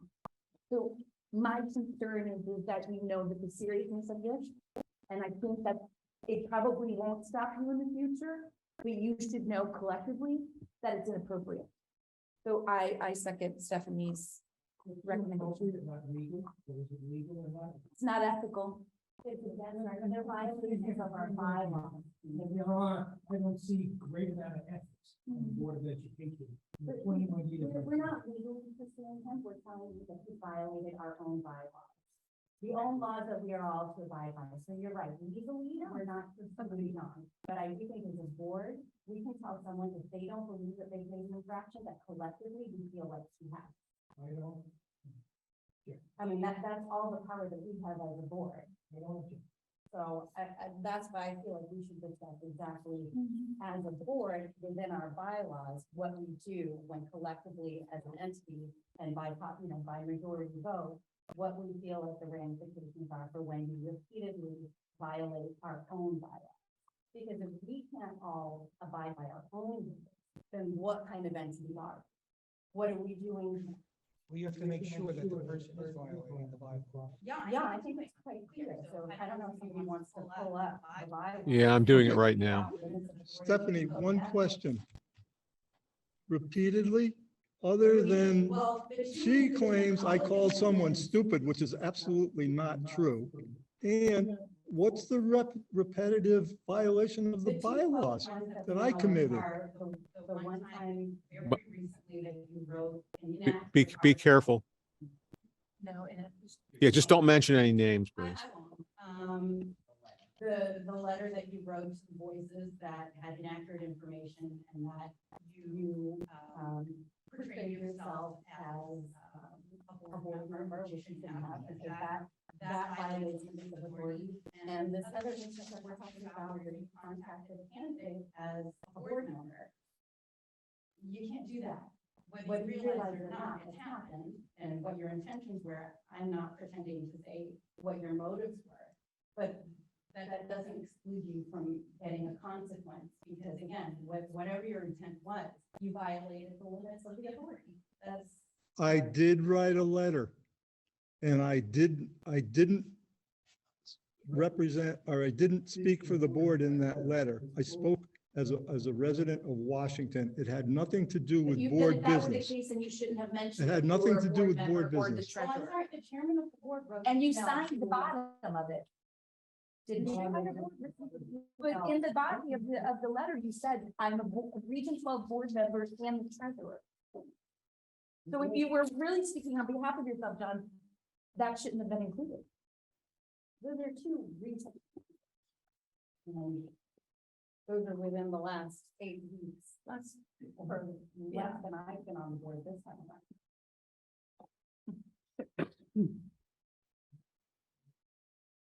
Yeah. those are some things you want, right? Go ahead and-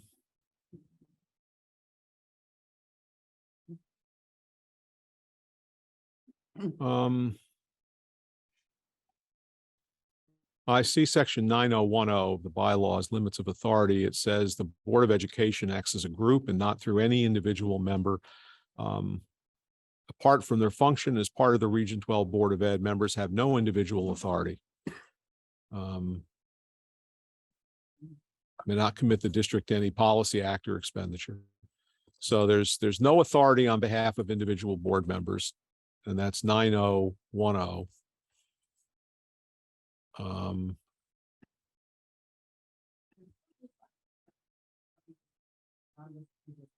Don't recall it was on the bylaws, maybe at that time.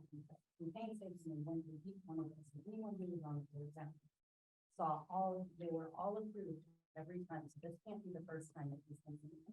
I could potentially understand that with a very new board member who may not have read all of this, but that was a very painstaking and long process that lasted at least a year. So I'm afraid we can't hide behind ignorance in that space either. And I don't find on. Again, I'm not purporting to understand motives or intentions, but ignorance, I don't think that.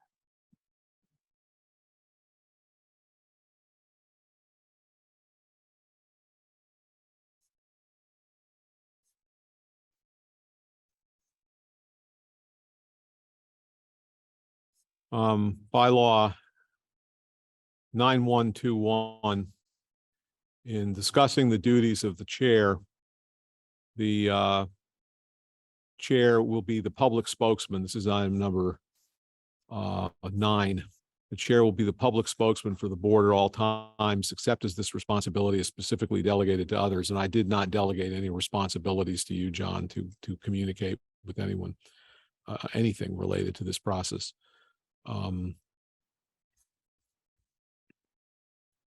I'm going through here.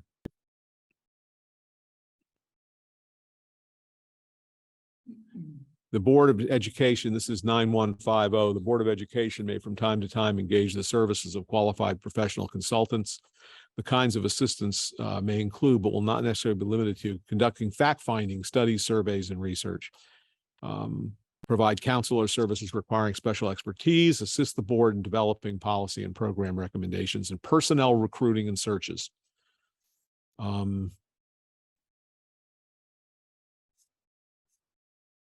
So we have delegated to the consultant to conduct the search and to deal just specifically with individuals who applied or individuals that we would like to have had applied.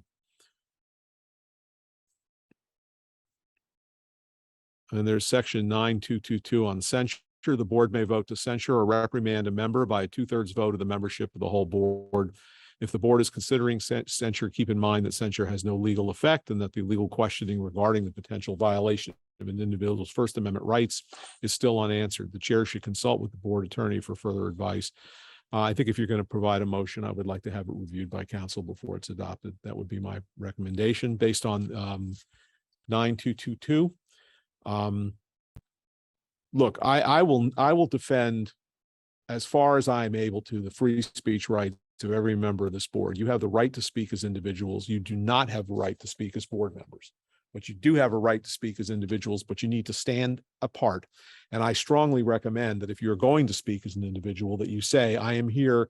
So I know you know that I'm a member of the board, but I'm here solely as an individual in speaking with you. And I'm not representing anything that I have no authority to speak to you on behalf of the board, nor is this board policy. I think it would be prudent to let people know that because they know who you are and what you do. And sometimes they don't know the difference. It's not because they're ignorant. It's because this isn't what they do every day. We do. And so I think I would strongly recommend doing that, but you still have a right to free speech. And I'm not in any way, shape or form suggesting that that right should be curtailed.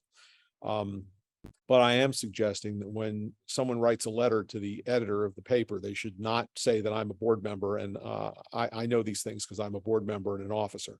Gives the impression you're speaking on behalf of the board. And I think when it comes to contacting people that the board is interviewing for position of superintendent, the answer should be you don't do that contacting. That's not your job. You have no right to do it. The board hasn't granted you that right. The committee, the personnel search committee, has not granted you that right, and therefore to do it is to violate the trust of the personnel search committee, and it puts us in a terrible position. So I think that those are the relevant bylaws that I was able to find, but I would like our council to look at it and determine what's the appropriate course of action if that's of what you're of a mind to do. Yes. I just want to say one more thing about it, that, I'm not in the business of making big consequences for minor infractions, for every minor thing that somebody may do, either unintentionally or because they're extremely sorry that they didn't know about something that they committed. But I do think that these particular infractions are far reaching, and I think that the impact for a particular candidate in a professional career and how they specifically portrayed how they felt, and potentially making plans. I mean, I think the ramifications could have been far worse considering this particular candidate circumstances. But also undermining the efforts of the committee by publicly putting something in the newspaper for discussions that have been ongoing for a particular, to me, it's a bit subversive, it's a little manipulative.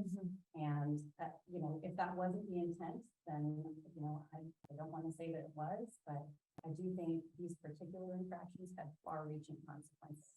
And again, I wouldn't be talking about censure for something that was a very minor infraction or because anyone up here made a mistake that was, unintentional or small. We all make mistakes. We're all imperfect people. We don't all know the bylaws to the letter. And I can't purport to say that I know that either. And I was on the bylaws committee last time, but, I can't say all of the bylaws to the letter either. But I do know that certain infractions mean more than others. And I find these two to be, at least these two that we know about, to be serious enough to consider censure or whatever other formal ramifications that we have written in our bylaws to deal with these types of infractions or violations, whatever we want to call them. Just so that way my intent, people understand that. Okay.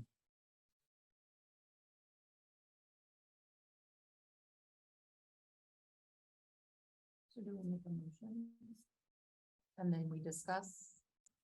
Um, I don't know, how do you want to do this? Greg, can I just bring up it's after 10 and don't we need to do something if we go after 10? I'm sorry. It might seem like. a we small- do, I'll entertain a motion to continue our deliberations, until, 10:45. So. Second? Is there a second? All those in favor, please say aye. Aye. All those opposed? Nay. Abstaining, please abstain. Well, looks like it's unanimous. We're still in session till 10:45.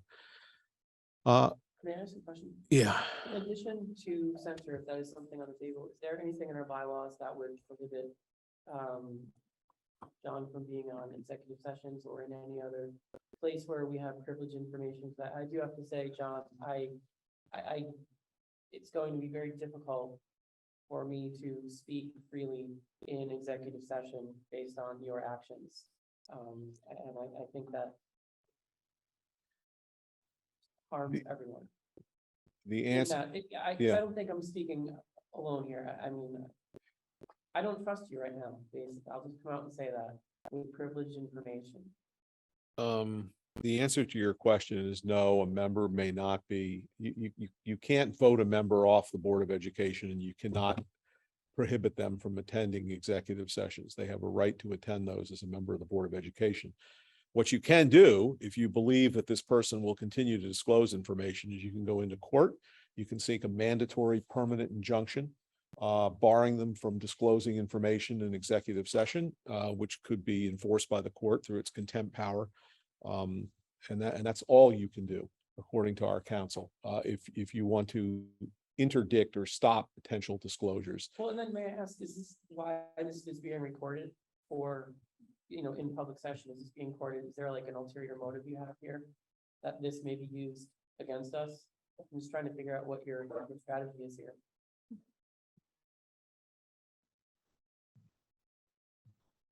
Nothing other than I didn't desire to address hearsay. That's all. Well, we're not a court of law, so hearsay is irrelevant. I'll look to my co-attorney on the board to confirm that I am correct on that, since you're the trial lawyer.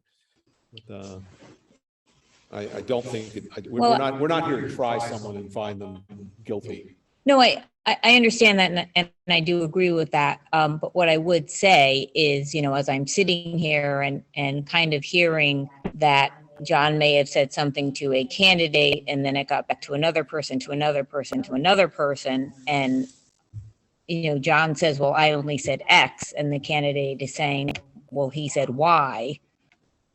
I mean, you do have a right to confrontation and, I wonder what actually was said, not because I think that that's the important part right now, but I think the important part is that if you're going to be accused of something, how many layers is it going through?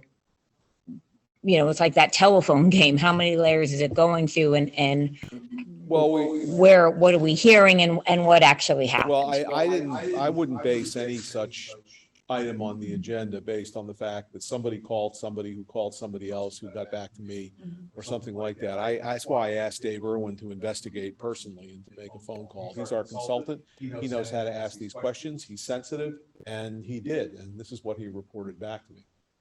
Maybe I should have asked him to stick around tonight. He could have given us a report, but But it also doesn't, and I think your point's well taken, Angela, but the fact that the call was made that has allowed this to sort of transpire is really. Right, I'm not disputing that at all. I'm just saying that, and that's the point. So the fact that the call was made at all, that if the call pursuant to the bylaws is not allowed to be made, then that should be enough. But then and what was said is really not necessary, but, not relevant.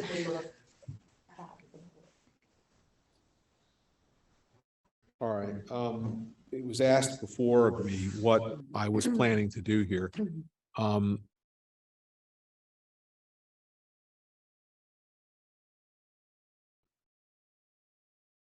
I think I understand that what you seem to want is to impose censure, which is a reprimand of a board member by a 2/3 vote for engaging in certain conduct. I think we know what the conduct is. I think I need to speak with counsel to make sure that we are on firm ground in everything we do. And that's all there is to it, because I think every one of you would expect the same fairness in any proceeding that involved you. And so that's what we will do. We will make sure that I suppose we will get a copy of this and we'll send it to council for this discussion, and council can look at it and advise us. But that's all I can think of to do based on what's in our bylaws. Yeah, Jane.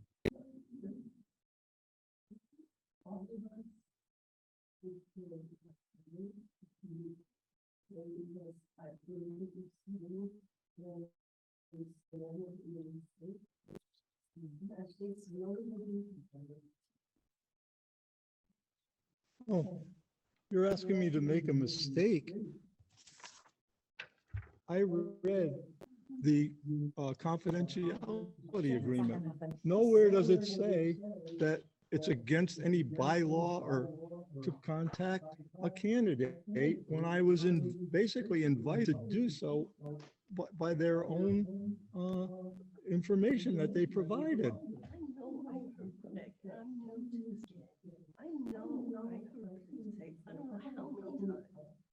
You are not allowed to do that. Did you what, reach out? Yes. And I know from being in many interviews over my lifespan, lots of places take resumes and don't let you alone. It's something everyone should know. I know, but then why would they provide the contact information on each and every? For Dave Irwin, the consultant, to contact them, because you have to have some place to contact them. But we put Dave, I suppose I can go back and look at the contract we had with them, but I'm pretty sure we authorized them to be the point of communication for us. Well, I wish I brought the copies of the applications and the resumes and that, because it clearly, in this individual's case, it clearly states, if you have any questions, feel free to call. Well, John, none of us. well, technically it might have been, but the point is that we hired a consultant to be the point of contact with candidates, not the board, to be the point of contact with candidates. And the concern moving forward, John, is that by you stating that you don't see that as a mistake and that it was an invitation for you is why we don't have trust moving forward in terms of being able to have confidential information given to us, knowing that we aren't supposed to move forward with it. So it feels like a disconnect that everybody else seems to get but you. No, well, you can say that. Well, just because none of us called other than you. One other person in the room who leaves the identity of another candidate. Earlier on. Yes, and I do, and I gotta tell you, that we collectively, John, that could have been you too. Because in a meeting, when we discussed that, you brought up the fact that maybe a board member, as a board, we should reach out to one of the board members to that district. And you in particular brought that up. We were all there. And you said, well, a board member should reach out to the board member of that district to find out about that candidate. And Greg specifically said to you, that is inappropriate.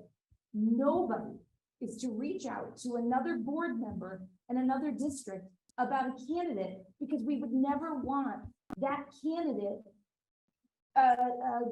identity to be revealed. And guess what? All of a sudden, a couple of weeks later, a board member from from around here called. Now, it may not have been you, but you were the only one that suggested the idea. So it kind of feels like a full circle moment that it could have been you, especially knowing that you picked up the phone and called this candidate just because his number was on the resume. No, it's because that resume personally invited. Nobody else on the board saw it that way but you, which is a huge concern. So show me in the bylaws where, or this confidentiality notice where it says that is explicitly, It's unfortunate, we just don't get it. So many times You don't- where in the bylaws. You don't get it. Don't believe the bylaws. The bylaws say you're not allowed to do that. It's not, maybe you take some of that, you have the right to do it, you have not the right to do what you did. So what's the justification?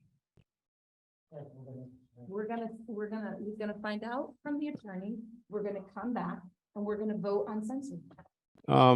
In the CES executive search agreement that we have with them, And there is also conversation of taking away, does the board have the right to take him away as as officer? I don't know if that's, I mean, it doesn't seem like there's any. I mean, there's even no sense of like realizing that oh, maybe I did do something wrong. There's none of that. I mean, you're doubling down.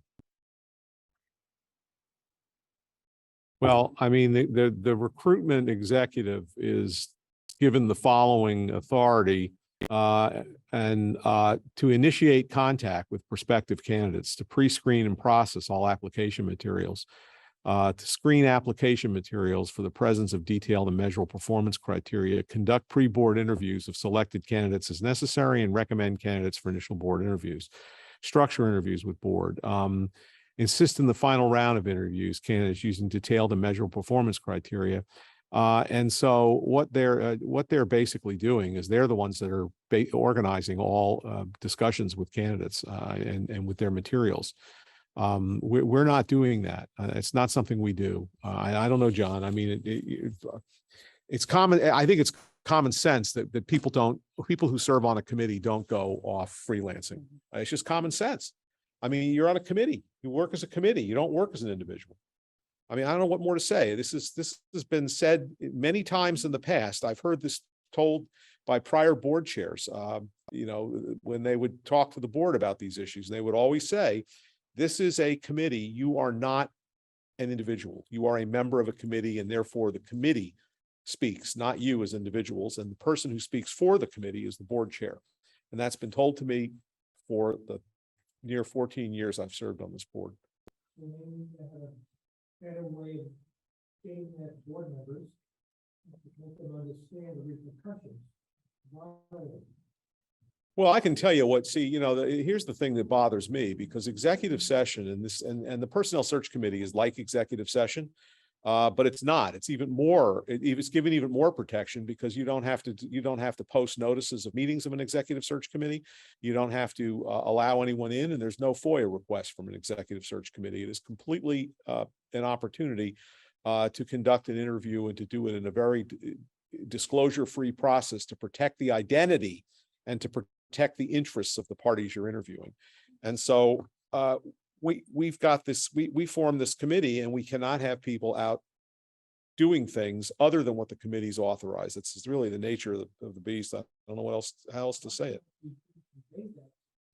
Various members of the board, and one or two may not have interpreted it in that fashion, but it's obvious from John's perspective that we didn't get that through to him, and that enabled him to do what he did. So I don't feel like sitting here all night. We gotta make a decision, whatever the board's decision is going to be.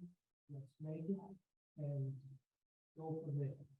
If you have to make a chair, you've gotta give us some direction as to where you would like this issue to go. My direction is it will go to council as required by our bylaws. That's what's going to happen. It's going to go to council, and council will look at it and advise us as to what we can, can't, should, shouldn't do. And we will. I feel like what you just said drags us into, we're now further away from the issue. I mean, what you're suggesting is not for debate. It's not. Well, it can't come to a conclusion. It certainly is. We haven't come to a conclusion. Well, it's because we're not going to until council weighs in. So that's all there is to it. So we'll make our decision at a future meeting.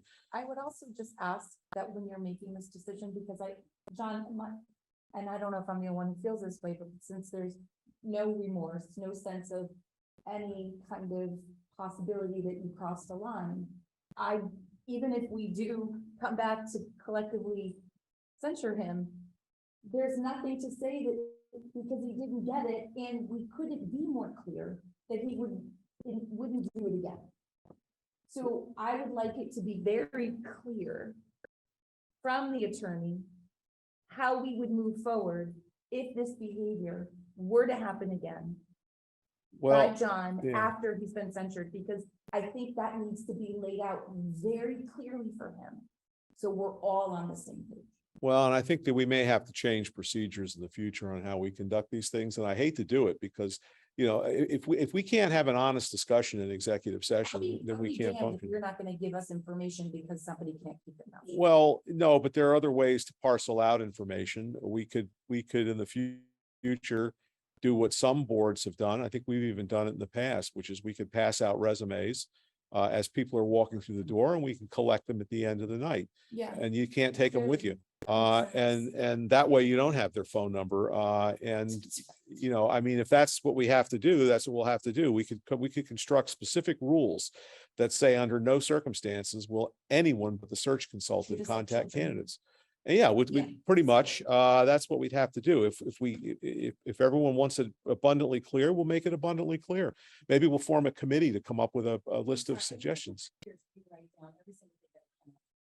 I understand. We have a list of bylaws that very clearly states what we are within our rights to do and not. And when you make a mistake, you can say, I'm sorry, I made a mistake, I either didn't know, or I apologize and won't do it again. But to Pete's point, we can talk to a little bit about, what are we supposed to do now? What are the ramifications? But if someone says, I never did anything wrong, there should be no ramifications. I'm sorry, it's a circular argument. All day. What do you do if someone did something wrong and somebody says, I never did anything wrong? Yeah. Well, I'm sorry, like, That's why I think it's really clear to have. I don't think the some answer is more rules. I do think it's a respect issue too. I don't think we're respected in his eyes.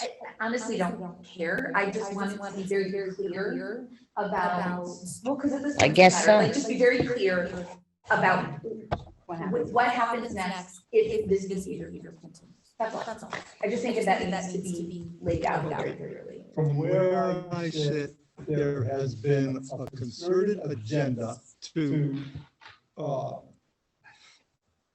burn me at the stake, if you will, for being questioning and considerate of every subject that passes through this board. And John, I don't you have to agree folks- with you, but when you cross a line, you have to be held accountable. I don't think That's you all. get to I don't think you have the right to say what you just said if you can't admit that you did something wrong, and your lack of remorse is so troubling. That's an issue. Yeah, John, I don't know. You may feel persecuted on every front of this board, but I don't think that's true. I don't think This that's is even on you. remotely This true. is Bigger than on us. you. It's not a personal opinion. It's not a personal opinion.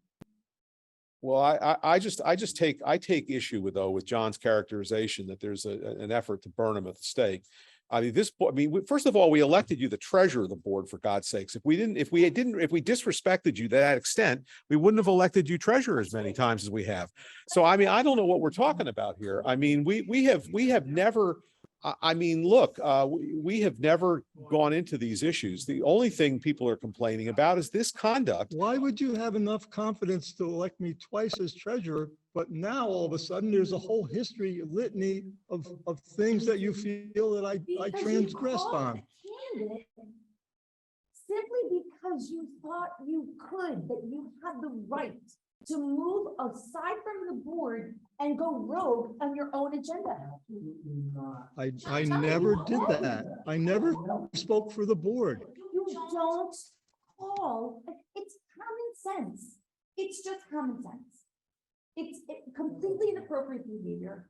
And again, you're doubling down, so we're gonna just go round and round. You're right. Yeah, all we- need to go home and go to bed. But I gotta tell you, I want it to be very clear what the ramifications will be if you do this again.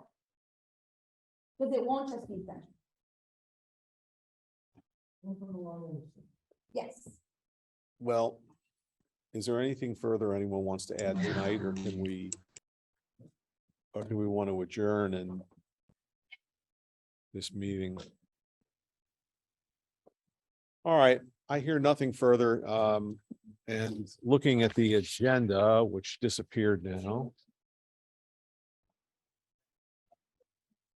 I do believe it was the last thing on the agenda, but I can no longer find the agenda. Action item. Oh, it was, here it is. Executive session action items. We have nothing to do, so. Unless anyone objects, we'll declare this meeting adjourned by consent at 10:38 or 10:37. Oh.